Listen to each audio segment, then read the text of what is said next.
We'll take a look at what Scott Grayson thought of the Eagles' loss. The grades are posted after every Eagles game at 97.3 ESPN. They're brought to you by Cross County Connection, the region's transportation management association.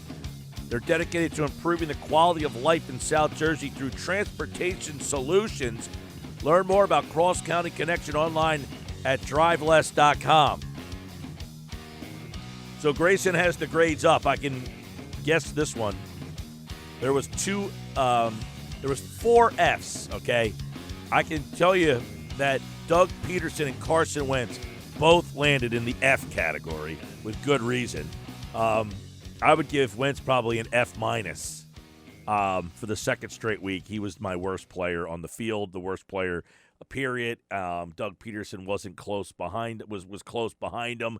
You also saw Alshon Jeffery get an F and Avonte Maddox get an F. So Grayson was in a mood yesterday, giving out Fs to everyone. He joins us now on the Boardwalk Honda Hotline. What's up, Scott? Hey, Mike. How you doing this Monday? I feel like every week we do Grayson's grades, and it's either an F or a D for Wentz and Peterson. I guess that kind of sets the tone for this season. It's the way it's gone so far, for sure. And you couldn't have two guys more prominently placed on the hot seat right now, as I'm sure you guys have been discussing all day. I mean, it's that game yesterday was winnable. That game was winnable, and I think, quite frankly, the offense gave it away. I think Wentz gave it away, and Peterson's play calling again was questionable. Questionable play calling, plays there to be made, all of it all tied in. I mean, at this point, I mean, one's no better than the other, but in your opinion, you watch Wentz all these years. You've been on this beat since he's got here. Is he fixable? I mean, is this as simple as, well, the play calling's not all that good, or, look, even when there's plays to be made, he's not making them? Is Carson Wentz fixable? The rumors about his practice habits are interesting, and obviously this year's different. You don't really get to see them practice. You don't get to see – there was no training camp. You don't get to see very much of what goes on behind the scenes at all. And – you have to wonder, if the same mistakes continue to happen, why is that? Is the player not taking the advice of the coaches? Is the player not doing film work to see the problems that are happening mechanically? Does the player not recognize what mechanically needs to change? Yesterday it was well highlighted on the broadcast that on that pick six, Jalen Reagor was as wide open as any receiver could be. And he just, quite frankly, I guess, didn't see him. So I think there's a lot of problems here that Wentz needs to fix. And, the question is, if he's humble enough, if he really does believe that, he's got issues to fix, then I think, the offseason could be a time to really work that out. I think what he really needs right now is not something that can be fixed 1 week to the next. I think what he needs is a true quarterback coach to work with him in the offseason to really get this stuff fixed. He drops back to pass, Mike. His back foot hits the ground. The ball should be ready to come out. He doesn't either trust what he's seeing, doesn't trust what he's trying to throw to, or really doesn't want to throw to that first look. And that ball is held, and we all know what happens after that. His feet, I used to think that this was overdone, but Peyton Manning's the guy that comes to mind. He kept those feet pumping in the pocket. And you see high school quarterbacks talk this all the time. You got to keep your feet moving. You got to keep that balance going. And then when it's time to deliver the ball, you step and throw. And Wentz's feet stop the moment that he completes his drop back. They're just standing there like a statue. He doesn't move. There's a lot mechanically wrong. And I don't know that much about quarterbacking, quite frankly, that a quarterback coach to go through mechanically with him. I think he's got a lot to clean up. I think, is there a chance he could get back to being a very good, potentially still a franchise quarterback here? I think that chance is there. I don't think it's this season, and I think that's an issue for this team. Well, Brandon Graham was asked about Doug Peterson potentially benching Carson Wentz, and he responded with, "I'm confident in whatever coach wants to do and whatever they figure out on the offensive side." I feel like that's pretty interesting. It's almost like, hey, if you want to bench him and go down another road, hey, maybe that's what you need to do. What's your thoughts on that quote and, in general, possibly, sitting him down for a little bit? Yeah, you read into that exactly what I did, Hunter. I read between the lines hearing that yesterday as well, thinking that was not exactly a stamp of approval for Carson Wentz. That was whatever the coaches want to do, I'm on board with. Okay. All right, BG, I hear you. I think with that, and I got to believe, look, Brandon Graham, in my experiences in that locker room, is as tuned in with the players, the rest of the players on the team as anybody else. There's a couple of players I'd put in that category who seem to be on par and have a feel for the locker room. He's one of them, and I have a feeling that's probably a common sentiment. You got to know those defensive guys came in hearing about the Cleveland Browns running game, and minus the 154-yard run, they did an excellent job against it. That defense gave up 13 points.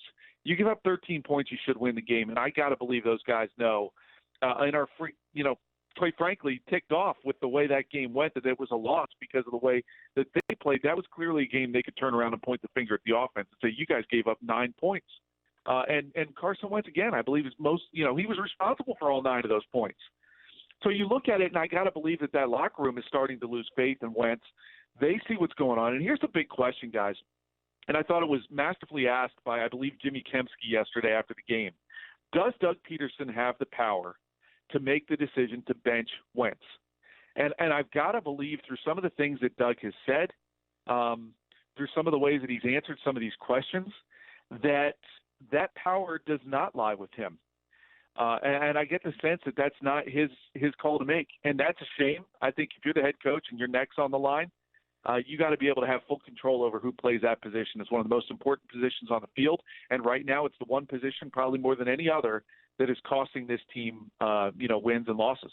Grayson's grades, you gave Alshon Jeffery an F. There was a question today that was asked, why is he even on the team? It kind of ties hand in hand with the whole Wentz situation.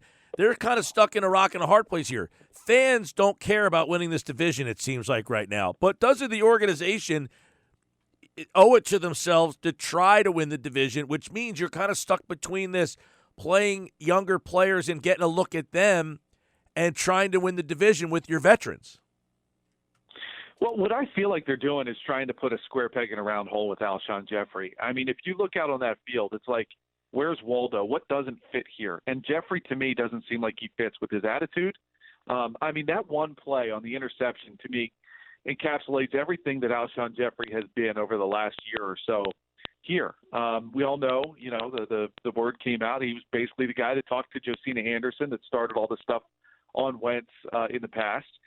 There's clearly, no love lost between Wentz and Jeffery. And Wentz was asked about that play yesterday and didn't really come to the defense of his receiver there. I felt like Wentz put it in a place where Jeffery has gone up to, jumped to, and caught the ball before. He high points the ball well. That's his strength. And whether Jeffery gave up on that play, I watched that replay several times, and I can't tell if Jeffery is trying to jump and he just doesn't have it there with the surgery he came off of yet, or if he tanked on that play and knew that it was, not something he wanted to go up and get. Maybe he was afraid of getting a big hit if he did jump that high. But I didn't see full effort from Jeffery, and I think it's a great question. And I quite frankly, I'm asking the same question myself. Why is he on this team? They couldn't trade him because he was hurt earlier in the season. Trade deadline is passed. I know you don't want to release him because that's going to be a cap hit. But, so again, does Doug Peterson have the ability not to dress Alshon Jeffery right now? Or is that coming from above to say, we're paying him this much money, I want him on the sideline or on the field more so than that? I think that's a big question, and and Wentz doesn't want to throw to Jeffery. Jeffery doesn't want to catch anything for Wentz. To me, every play he's out there is a wasted opportunity as far as Eagles are concerned, because, again, you look at the correlation from that. Well, since Jeffery's come back, Travis Fulgham has not been able to do anything. Now, he was targeted 7 times yesterday, but he's draped over by a defensive back, and I've got to believe now other teams are starting to target Fulgham in the game plan. And we'll see if that continues with Zach Ertz coming back next week. But, there's a lot of problems with this offense. Alshon Jeffery, Carson Wentz, you could keep going down the list. Scott Grayson has the full grades. By the way, you gave Fulgham a D, Miles Sanders a C. You can check out who got A's and B's. There was one other F. Check it out at 97.3 ESPN.com. Don't forget, you can see Scott Grayson on Fox 29's Props and Locks. And, of course, every Monday here with Grayson's Grades. And he, like all guests, appeared via the Boardwalk Honda hotline. Happy Thanksgiving to your family, Scott, and we will catch up with you after Eagles-Seahawks, which could be a F-laden report card. Anybody believe this is going to go well Monday night? I mean, Wow. No, we don't. Scott, have a good Thanksgiving, man. You too, guys. Thank you. All right, Scott Grayson's Grades at 97.3 ESPN.com. You give – obviously, Wentz gets an F. He talked about the Fulgham play. Fulgham tries to go up. He's got a bunch. My question is, there's 4 guys on Fulgham. Why is the decision to throw the ball to Fulgham? I'm with you on that one. Now, there could have been a pass interference or something in Sure. play there, but I agree with you. There's so many defenders. I don't know why that was your choice when throwing it. But look, we talked about it heading into this specific game against the Browns. When you count them out, this is when they do it. Maybe it's the Seattle game. Oh, it's going to be every one of these weeks now until they get one. Right. Yep. You're getting suckered into that mindset? Well, they went right down the field. They ran the ball. I was like, see, this is going to be the one. Where's this been all year? Why didn't you run the ball all season? And then they got the fumble. They got away from the run, and then Wentz just winced. That's a problem with Sanders, though. I know it's not as big as Doug or Carson Wentz, but you have a running back who is lethal, and he can make plays. The guy fumbles a lot. 3rd time this year. Sports Bash Grayson's Grades are brought to you by Cross County Connection, the region's Transportation Management Association, dedicated to improving the quality of life in South Jersey through transportation solutions. Learn more about Cross County Connection at driveless.com.